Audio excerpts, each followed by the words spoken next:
Kings of the Wyld by Nicholas Eames, or Kings of the Wyld as I jokingly call it in my head sometimes. Makes you think of a bunch of kings on bikes, E.T. style. This is a book that I very much enjoyed. Let me tell you why. I've just realised the way my jacket is hanging down, it makes it look like that my shirt just says skin. It says Doll Skin, which is a band from Arizona that I very much like. Just so you don't think I'm just walking around wearing a skin jumper.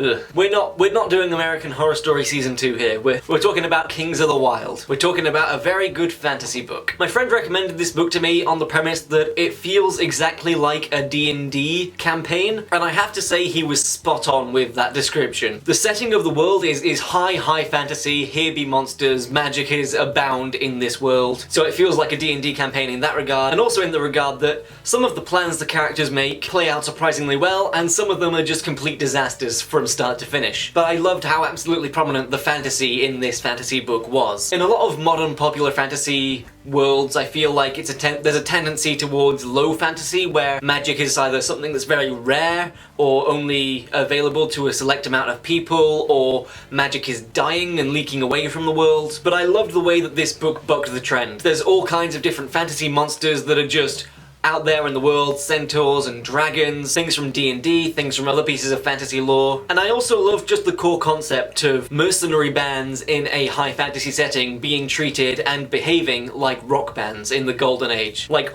what if the Rolling Stones, instead of making music, just went out and killed monsters and that's what they got famous for? That is an absolutely fantastic concept. And if you've seen my last video or any of the clothes that I wear in my videos, you'll probably know that I'm a big fan of rock and roll and punk rock and that sort of attitude. And that is an attitude that definitely shines through in this book, in the setting and the world building and the characters. Speaking of the characters, loved them. Clay Cooper, also known as Slowhand, is our main character. He's this guy with a big shield on the front cover. What I loved about having him as the POV character for this book is the fact that he's a very strong and silent type. Throughout the entire book, most of his dialogue is short sentences and occasional observations, but I love that we get to see inside his interior monologue. We get to see all of the doubts and thought and worries that he has as a character. People within the world view him as this hulking figure, a man of few words but a man of many actions. And it creates this sort of aura of intimidation that he has on other people in the world who know of him and know of his fame. But I love that we get to see inside his head and know that he's just, for the most part, he's absolutely terrified no matter what's going on. So love the choice to have the main character be a quiet person. I also love the fact that his weapon of choice is a shield. And in the back of the book, the copy that I have, Nicholas Eames wrote something about that, which I think I'm just going to read out because I think he put it better than I could. The shield originally was a way of keeping him passive. As he developed, however, it became a huge part of his persona.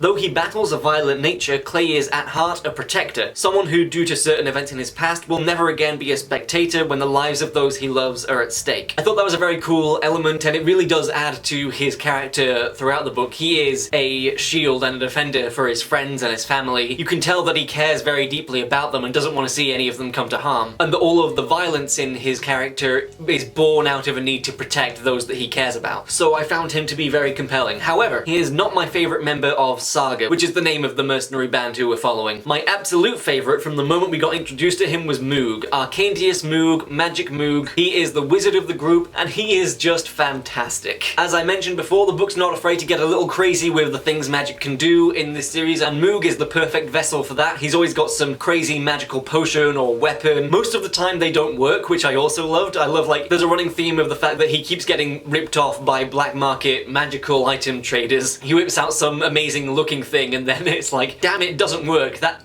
bloke who sold me this ripped me off. Love that, and just his personality and the overall humour he brought to the book. Absolutely adored Moog as a character. Number one best boy, he was my favourite. A lot of the characterisation of Clay, especially because he's our POV character, felt similar to the characterisation in Abercrombie's books, which I mean as a huge compliment. I am a huge First Law fan. There was that same depth and conflict that you get with the First Law characters, but with less of the cynicism from that book. There was definitely a more optimistic streak running through this book, which again, I really did enjoy. You can get tired of cynicism after a while. It's nice to read something that takes a more optimistic stride every now and then. One character I thought didn't shine through as much as they could have is Larkspur. She is a bounty hunter who gets hired to go and fetch Matrick, who is one of the members of Saga. While they're going on their mission to rescue Gabriel's daughter, Larkspur is also hunting them, trying to track them down and capture Matrick, and doesn't really care if she kills the rest of them in the doing of. And I thought there was definitely a lot of cool stuff about her character. I loved the design of her character, I thought that was very cool. But as the book went on, she started to feel a bit one note, which is a shame because she's one of the few prominent female characters in this book. It also gets set up that Matrick's wife is trying to find him and has put this bounty on his head, but it feels like Larkspur is the only bounty hunter who has taken it up. Like, I feel it could have been done more if there were like several different bounty hunters who are coming after them, just to add that little bit more pressure and a little extra dynamic to the whole story. And then there's a moment, this is a minor spoiler about Larkspur's character, so if you really don't want to know anything, skip over